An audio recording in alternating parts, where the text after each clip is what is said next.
Assalomu alaykum. Sizlar bilan bugun Megagen implant sistemasidagi eng kichik diametrga ega bo'lgan implantlar to'g'risida gaplashib o'tamiz. Bu implantlar mini implantlar hisoblanib, mini implantlar alohida bir sistema hisoblanadi. Ushbu implantlar odatda diametri 3 va 3 ni tashkil etadi. Ushbu implantlarda uzunligi odatda 8,5 mm dan boshlanib 15 mm gacha bo'ladi.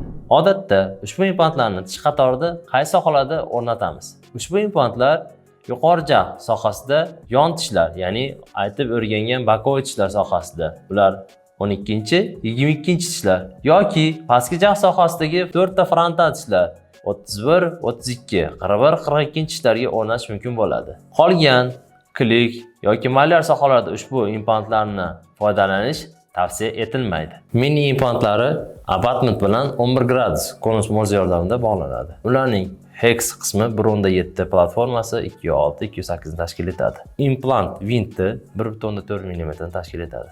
Quyida jadvalda ko'rishingiz mumkin 3 hamda 3.3 diametrli implantlar qancha bosimni ko'taradi va 3.3 diametrli implantlarning devor qismi qalinligini. 3.3 bo'lgan implantimiz devor qismi anchagina qalin, 0.47 ni tashkil etadi. Bu ba'zi bir implantlarning 3,5 hatto 4 diametrdagi turlarning devori qalinligidan-da qalinroq ko'rsatkichni beradi.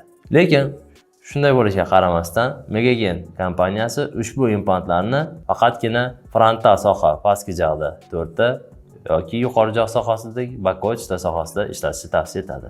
Bu albatta keyinchalik ushbu implantlarda sinish yoki turli xil klinik asoratlardan oldini olish nuqtai nazaridandir. Implantlar o'rnatish uchun bizga Enrich yoki Enivan implant sistemasini xirurgik nabori sizda mavjudligi kifoya qiladi. Ushbu naborda e'tibor berib qarasangiz, maxsus siniy ko'k rang bilan belgilangan frezlar mavjud bo'ladi va ko'k rang bilan belgilangan implant adapterlari, implant davot ключlar ham mavjud bo'ladi. Ushbu frezlar yoki implant davotlar mini implant sistemasi implantlarini o'rnatish uchun kerak bo'ladi. Sizlar bilan qisqa qilib aytganda 3 diametrli, undan keyin esa 3.3 diametrli mini implant sistemasini o'rnatishni ko'rib o'tamiz. Ushbu implantlar 3 diametrli implantni tana qismi 2.6 ni tashkil qilib, ushbu implant o'rnatish tartibi dastlab biz Enrich drill'dagi started, keyin 2, keyin 2,5 frez yordamida frezlashimiz kerak bo'ladi. Frezlash davomida agar siz suyakni kartka qavati qalinligini yoki suyakning o'zi qattiqligini sezsangiz, sizda keyingi frez 208 bilan kengaytirib olish yoki kartka frezni nomiga ishlatgan holatda yuqori kartka sohani kengaytirib olish tavsiya etamiz.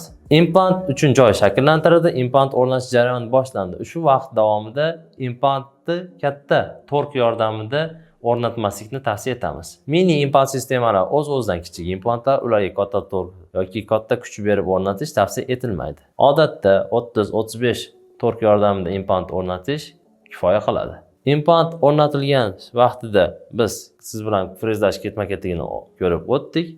Endi implant uchun joy shakllantirilgandan so'ng biz nabordagi implant davot nakonechnik uchun yoki ключ ratchet uchun mo'ljallangan implant davotga implant o'rnatib, hosil qilingan implant o'rniga yoki lojaga implant o'rnatishni boshlashingiz mumkin bo'ladi. Boya aytib o'tganimdek, implant o'rnatish vaqtida diametrik ko'rsatkich 30-35 newton bo'lishi, undan yuqori bo'lmasligini tavsiya etamiz. Ushbu implantlardan mos holatda qo'llanish tavsiya etilmaydi. Ya'ni 41-32 tishlar sohasiga implant o'rnatilib, 32, 31, 41, 42 tishlar sohasiga yoki yuqori jag' tishlar sohasida 12-22 tishlar sohasiga implant o'rnatilib, 12, 11, 21, 22 tishlar sohasiga ko'priksimon qoplama qilib foydalanish tavsiya etilmaydi. Bu implantlarga tushadigan bosimni ko'tarilishi ularning sinishini ehtimolligini ko'taradi. Mini implant sistemasining abatmentlari yoki uning transferlari, formirovachillari mini ST yoki narrow bull diamond, ya'ni mini bull diamond implantlari bilan bir-biriga mos emas. Bular bir-biridan mutlaqo farq qilib, ushbu uchala mini bull diamond mini, ST mini yoki oddiy mini implant sistemalarining komponentlari bir-biriga mos kelmaydi. Mini implant sistemasining o'zining TGN abatmenti, Zirjan abatmenti yoki uglovoy yoki primoy, ya'niki to'g'ri tipdagi abatmentlar mavjuddir. Ushbu sistemadan qolip olishda alohida skan abatment yoki transferlardan foydalanishingiz mumkin bo'ladi. Ushbu implant sistemasi bilan ishlashda qiyinchiliklarga duch kelsangiz, bizga murojaat qilishingiz mumkin. Xayr, salomat bo'ling. Keyingi sonlarda ko'rishguncha.